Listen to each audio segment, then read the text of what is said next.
Previous వీడియోస్లో collar neck కోసం body మెజర్మెంట్స్ని ఎలా తీసుకోవాలి, తీసుకున్న మెజర్మెంట్స్తో ఎలా కట్ చేయాలనేది చూసాం కదా. ఈరోజు వచ్చేసరికి ఈ కాలర్ నెక్ డ్రెస్ని ఎలా స్టిచ్ చేయాలి అనేది. ఇక్కడ ఆల్రెడీ ఎక్స్ట్రా ఉన్న క్లాత్ని అటు ఇటు ½ ఇంచ్ ఎక్స్ట్రా పెట్టేసుకొని కట్ చేసాము.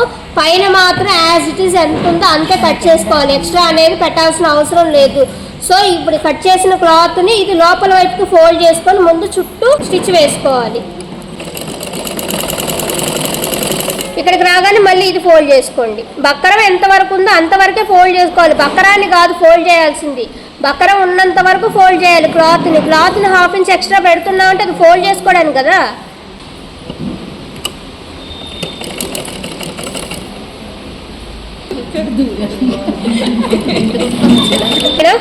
ఇలా ఈ పార్ట్ మొత్తాన్ని ఇలా రెడీ చేసి పెట్టుకున్నాం. ఇలా రెడీ పెట్టుకున్న దాన్ని ఇప్పుడు ఇచ్చేయాలి అంటే రివర్స్ చేయాలి అనుకున్నప్పుడు ఏం చేస్తాం, ఇలా రైట్ సైడ్ పెట్టుకొని లైనింగ్ ఉన్న నెక్ని స్టిచ్ చేసుకొని రివర్స్ తిప్పేసుకుంటాం కదా.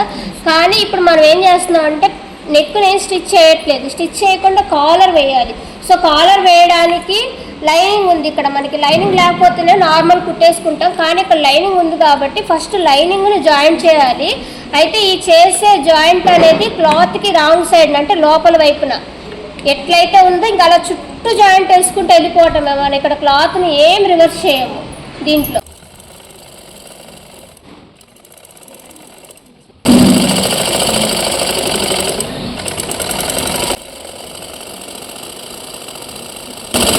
క్రింద వైపున ఆల్రెడీ ఇక్కడ ఎడ్జ్ ఉంది కాబట్టి ఏం ఫోల్డ్ చేసి కుట్టాల్సిన అవసరం లేదు కదా, అందుకని డైరెక్ట్ కుట్టేస్తున్నాం. నెక్ను కూడా స్టిచ్ చేసుకోండి. ఇక్కడ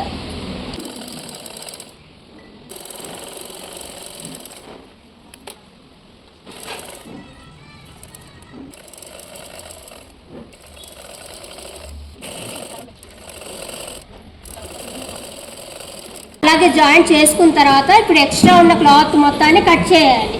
ఫ్రంట్ పార్ట్ని ఎక్స్ట్రా ఉన్న క్లాత్ మొత్తం కట్ చేసుకున్నాం కదా. కట్ చేసుకున్న తర్వాత దీన్ని మధ్యలోకి ఫోల్డ్ చేసుకోండి. మార్కింగ్ స్ట్రైట్గా ఒక లైన్ని డ్రా చేసుకోండి. అలానే నెక్ కోసం ఇక్కడ వీ షేప్ రావటం కోసం మళ్ళీ మనం ఒక బక్రంతో రెడీ చేసి పెట్టుకున్నాం కదా, సెంటర్లోకి ఫోల్డ్ చేసుకొని దీన్ని కూడా స్ట్రైట్గా ఒక మార్క్ చేసుకోండి. ఓకే, ఇలా చేసుకున్న మార్కింగ్ అలానే ఇందులో చేసుకున్న ఈ 2 మార్కింగ్స్ సేమ్ ప్లేస్కి ఉండేటట్లుగా చూసుకొని ఇక్కడ ఎగ్జాక్ట్గా వీ షేప్, మనం బక్కరం పక్కన వీ షేప్ ఉంది కదా, స్టిచ్ అనేది కూడా ఇట్లా బక్కరం పక్కనే స్టిచ్ పడేటట్లుగా స్టిచ్ చేసుకోవాలి. ఫస్ట్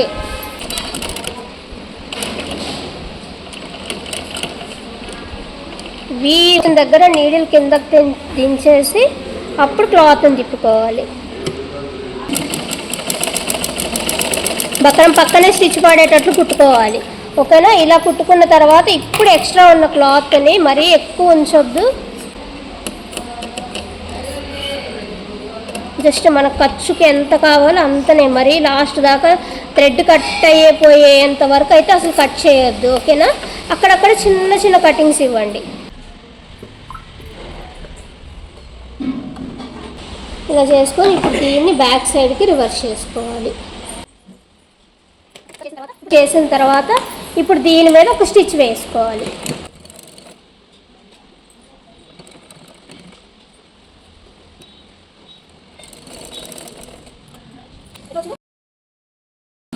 నార్మల్ షోల్డర్ నుంచి ఇటువైపుకి మనం జాయింట్స్ వేసుకుంటాం కదా, కానీ ఈ డ్రెస్కి వచ్చేసరికి బయట షోల్డర్ నుంచి లోపలికి జాయింట్ వేసుకోవాలి.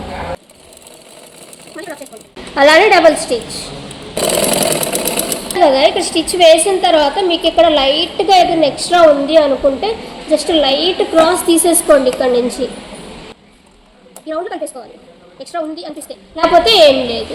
ఓకేనా, తర్వాత ఇది ఎంతైతే ఉందో కరెక్ట్గా దీన్ని కూడా ఇక్కడ వీ షేప్ ఉంది కదా, ఇక్కడ నుంచి ఇక్కడికి సమానంగా పట్టుకొని ఇది ఎంత ఉందో చెక్ చేసుకోవాలి.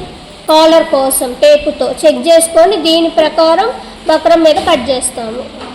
ఫోల్డింగ్స్ అనేది మిస్ చేయొద్దు, కరెక్ట్గా ఇక్కడ ఈక్వల్గా సమానంగా పట్టుకొని మెజర్ చేసేటప్పుడు కూడా జాగ్రత్తగా మెజర్ చేయండి. లాస్ట్ వరకు టేప్ ఇట్లా ఉండాలి, కొంచెం కూడా బయటికి కొంచెం కూడా లోపలికి ఉండొద్దు. ఇలా మెజర్ చేసుకుంటూ దీని మీదగా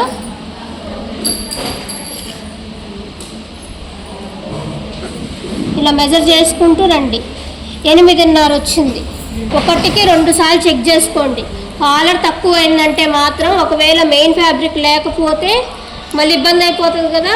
బకరం అయితే ఇంకోటి కట్ చేసుకుంటాం, మెయిన్ ఫ్యాబ్రిక్ని కట్ చేసుకోలేము కదా లేకపోతే. సో ఒకటికి 2 సార్లు చెక్ చేసుకుంటూ రండి. 8.5 డబల్ ఫోల్డ్ మీద 8.5కి 1 ఇంచ్ తగ్గించేస్తే అంత 7.5. ఇలా డబల్ ఫోల్డ్ మీద 7.5 అనేది ఉండాలి. అలానే ఈ క్రింద వైపున స్ట్రైట్గా ఉండడం కోసం ఫస్ట్ ఒక లైన్ డ్రా చేస్తున్నాను. ఓకేనా. మనకి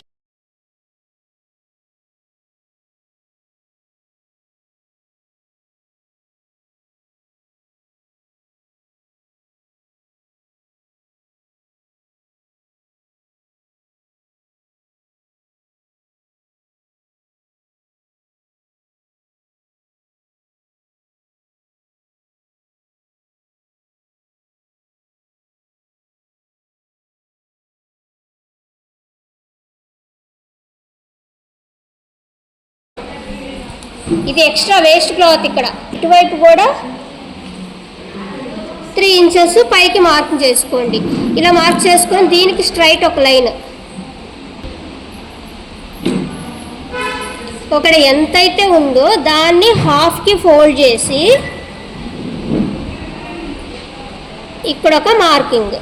తర్వాత ఈ కార్నర్ నుంచి 1.25 ఇంచ్ ఒక మార్కింగ్ చేసుకొని ఇక్కడి నుంచి షేప్ని డ్రా చేసుకోవాలి. దీన్ని కొలుద్దాం, మనకు కావాల్సినంత వచ్చిందా లేదా. ఎంత రావాలి? 8.5 కదా. ఇక్కడ నుంచి 8.5ని చెక్ చేద్దాం.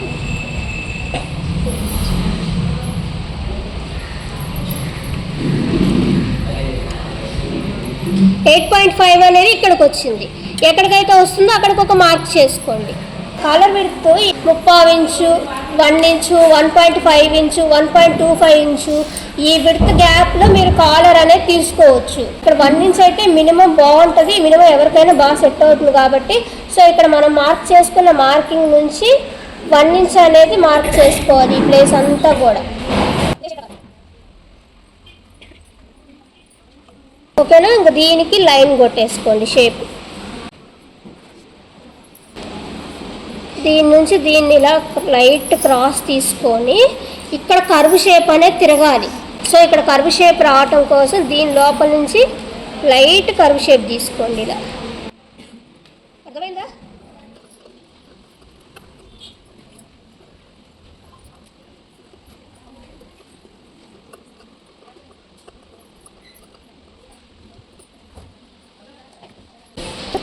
ఇది మన కాలర్. దీన్ని డ్రెస్కి వేసేసుకుంటాం. ఫస్ట్ దీనికి మన మెయిన్ ఫ్యాబ్రిక్ని తీసుకొని ఈ స్టార్చ్ ఉన్న వైపు ముందు ఐరన్ చేసుకోవాలి.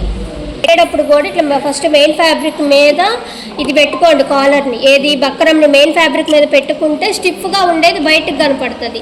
మీరు లైనింగ్ మీద పెట్టుకోండి, లైనింగ్ కాలర్స్ ఉంటాయి, stiffness round caller. So main fabric మీద పెట్టుకోవాలి. ఈ క్లాత్ అనేది కొంచెం ఎక్స్ట్రా ఉంటుంది, 4 సైడ్స్ లో క్లాత్ ఎక్స్ట్రా ఉండేటట్టు రౌండ్ కాలర్ అయితే బాగుంటుంది. దానికోసం మనం ఏం చేసాం, చెక్ ఇక్కడ ఐరన్ చేసుకున్నాం కదా. చేసుకున్న తర్వాత ఈ క్రింద వైపు జస్ట్ ఫోల్డ్ చేయడానికి ఒక 1/2 ఇంచ్ క్లాత్ వదిలేసేయండి. ఈ 7.5ని ఇలా డబల్ ఫోల్డ్ వైపు కట్ చేయొద్దు, కింద వైపున. ఇది తీసుకున్న తర్వాత దీని నుంచి ఒక 3 ఇంచెస్ అనేది పైకి మార్క్ చేసి ఇప్పుడే కుడితేనేమో డబల్ స్టిచ్లా పడుతుంది. ఇలా ఐరన్ అన్నా చేసుకొని వదిలేసుకోండి, ఎందుకంటే ఈ ఫోల్డింగ్ అనేది అలా కనపడాలి తర్వాత. లేదా ఇప్పుడు మనం చేసేసుకుందాం అంటే స్టిచ్చింగ్ చేసేసుకోవచ్చు ఫస్ట్లోనే, కాకపోతే డబల్ స్టిచ్లా కనబడుతుంది అంతే. ఈ కింద వరకు మాత్రమే ఫోల్డ్ చేసి కుట్టాలి. బక్రం వరకు ఫోల్డింగ్ అవ్వాలి ఈ క్లాత్ అనేది, అప్పుడే నీట్గా ఉంటుంది. మొత్తం స్టిచ్ చేసిన తర్వాత ఇప్పుడు ఇంకో క్లాత్ మీద పెట్టేసుకొని దీని మీదుగా పెట్టాలి. క్లాత్ ఇక్కడ ఎక్స్ట్రా ఉంచుకోవాలి కంపల్సరీగా ఉండేటట్టు చూసుకొని. ఇక్కడ చూసారా, ఇప్పుడైతే మాత్రం స్టార్టింగ్ నుంచి స్టిచ్ చేసుకోవాలి ఒకేసారి డైరెక్ట్గా. ఇక్కడ స్టార్టింగ్ నుంచి స్టిచ్ చేసుకొని ఇక్కడ మీకు బక్కర ఏ షేప్లో అయితే తిరుగుతుందో అదే షేప్లో కుట్టుకోవాలి. మళ్ళీ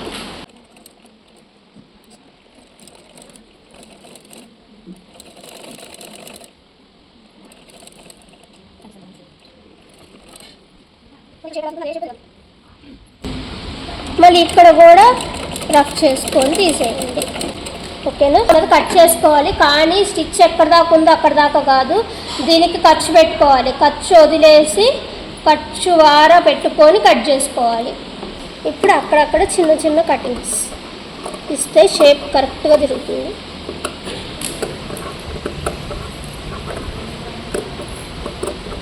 సైడ్కి తిప్పుకొని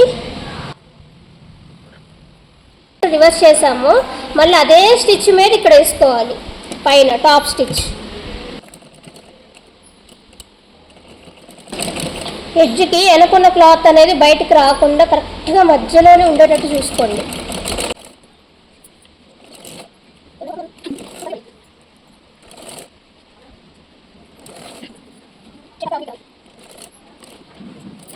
ఇప్పుడు దీనికి ఎక్స్ట్రా మళ్ళీ ఇంకొక 1/2 ఇంచ్ ఖర్చు ఉండేటట్లుగా చూసుకొని కట్ చేయాలి.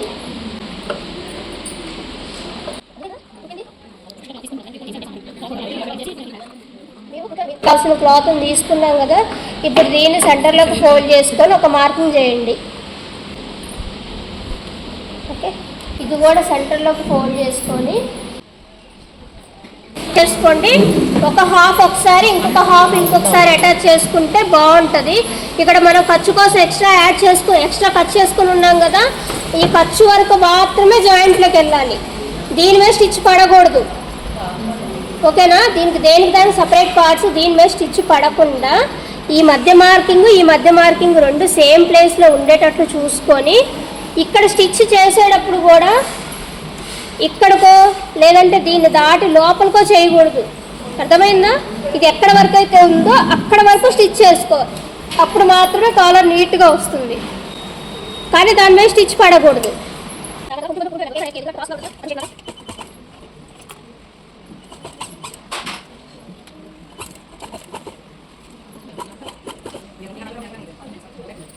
చూసారా, కరెక్ట్గా కట్ చేయడం వల్ల క్లాత్ ఇక్కడతో కరెక్ట్గా వచ్చేసింది.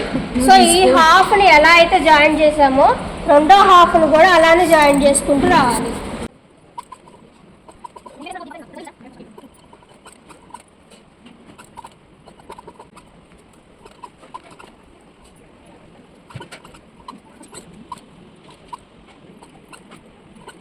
నేను దీని మీద స్టిచ్ చేయలేదు, ఓన్లీ ఈ లోపల ఉన్న క్లాత్ మీద మాత్రమే స్టిచ్ చేశాను. లోపలికి ఈ ఉన్న ఖర్చు అంతా లోపలికి వెళ్ళిపోవాలి, లోపలికి వెళ్ళిపోయేటట్లుగా ఇట్లా ఫోల్డింగ్ చేసుకొని ఇప్పుడు దీని మీద ఇంకో స్టిచ్ చేసుకోవాలి. ఇక్కడ ఆల్రెడీ ఇది ఫోల్డ్ చేసి కుట్టుకున్నాం, గుర్తుందా? స్టార్టింగ్లో ఆల్రెడీ ఫోల్డ్ చేసి కుట్టుకోవడం వల్ల ఇప్పుడు మనకి ఇబ్బంది లేకుండా ఉంది. డైరెక్ట్గా దీని మీద స్టిచ్ చేసేసుకున్నాం. మీరు అక్కడ ఫోల్డ్ చేసి కుట్టలేదు అనుకోండి, ఇప్పుడు ఒకసారి రెండోసారి అలా ఫోల్డ్ చేయాలి. సో ఆ ప్రాబ్లం లేకుండా ముందే కుట్టేసుకున్నాం.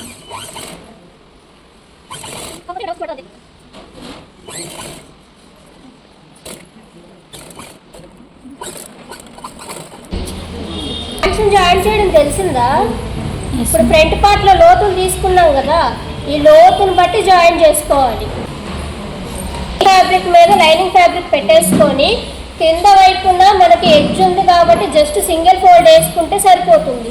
క్రింద వైపున ఎడ్జ్ అంచు లేకపోతే డబల్ ఫోల్డ్ వేసుకోవాలి. ఇట్లా కింద ఫోల్డ్ చేసి కుట్టుకోగలను అనుకుంటే ముందుగానే కుట్టుకోండి, లేదంటే మొత్తం చుట్టూ 4 వైపులు అన్ని జాయింట్స్ వేసుకున్న తర్వాత అప్పుడు క్రింద వైపున ఫోల్డ్ చేసి కుట్టుకోవచ్చు. ఓకేనా? ఇలా ఒక పార్ట్ అయిపోయిన తర్వాత వెంటనే ఈ చుట్టూ కుట్టేయకండి, మళ్ళీ రెండో పార్ట్ కుట్టేసుకోండి. ఇప్పుడే రెండో పార్ట్ కుట్టడం వల్ల మీకు ఈ ఫ్రంట్ పార్ట్ లోత్ అనేది మీకు డిఫరెన్స్ రాకుండా ఉంటుంది. ఇక్కడ ఫ్రంట్ పార్ట్ లోత్ ఇటువైపు ఉంది కదా, ఇటువైపు కుట్టేటప్పుడు ఫ్రంట్ పార్ట్ లోత్ అనేది దీనికి ఎదురుగా ఉండేటట్టు, రెండు ఒకదానికొకటి ఎదురెదురుగా ఉండేటట్లు ఇక్కడ సెట్ చేసుకుంటే మీరు మిషన్ దగ్గర కుట్టుకునేటప్పుడు ఈజీగా ఉంటుంది. ఏది హ్యాండ్స్ జాయింట్ చేస్తున్నప్పుడు ఈజీగా ఉంటుంది. ఇలా రెండు ఒకదానికొకటి ఎదురెదురు ఉండాలి. ఇలా రాలేదనుకోండి, ఈ పార్ట్ ఇటు వెళ్ళిపోయింది అనుకోండి పొరపాటున, ఈ పార్ట్ ఏం చేయాలి? ఇటువైపు వేసుకోవాలి. ఓకేనా? అదేదో ఇటు వెళ్ళిపోయింది కదా, ఇట్లా చెప్పారు మళ్ళీ ఇలానే కుట్టాలి, మళ్ళీ మొత్తం ఇట్లా తీసి ఏం కుట్టాల్సిన అవసరం లేదు. అటు వెళ్ళిపోతే ఇటు కుట్టుకోండి. డబుల్ ఫోల్డింగ్ వేసి కుట్టుకున్నట్లుగానే ఇది కూడా అంతే ఫోల్డ్ చేసి కుట్టాలి క్రింద వైపున. ఓకే, ఇప్పుడు క్రింద వైపును కుట్టుకున్నాం కదా, ఇప్పుడు మొత్తం చుట్టూ జాయింట్ వేసేసుకోవాలి.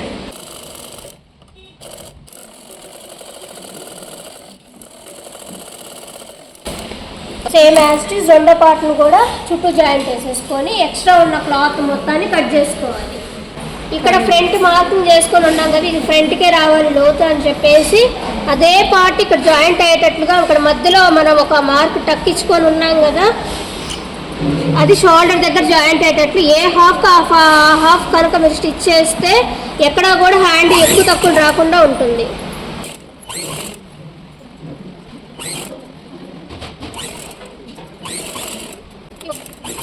ఒక ½ ఇంచ్ ఎక్స్ట్రా యాడ్ చేసుకొని కుట్టేసేయాలి.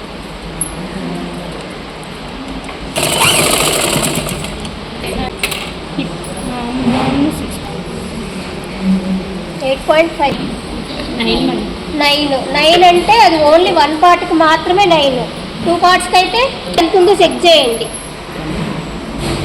21 ఇంచెస్ వచ్చింది.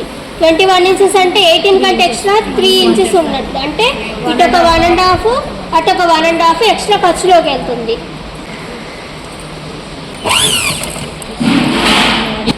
7.25 14.5 4.5 ఇక్కడ 18 ఉంది, అంటే ఇక్కడ ఎంత ఉన్నట్లు 3.5లో సగం 1.30.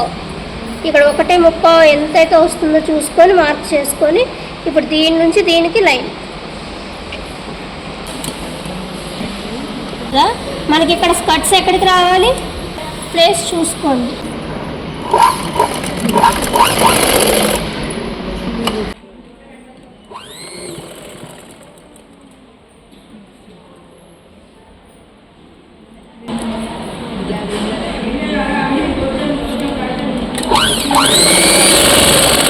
ఇక్కడ నుంచి తెలుసు కదా మీకు, సైడ్స్ వేసుకొని స్కర్ట్స్ వేసుకోవడం. ఇక్కడ మీరు చూస్తున్న డ్రెస్ వచ్చేసరికి నేను స్టూడెంట్స్కి ఎక్స్ప్లెయిన్ చేస్తూ స్టిచ్ చేసిన డ్రెస్. తను వేసుకున్న తర్వాత లుక్ చూడండి, సేమ్ యాజ్ ఇట్ ఈస్ వాళ్ళు కూడా అలానే కట్ చేసి స్టిచ్ చేసుకున్నారు. Thanks for watching.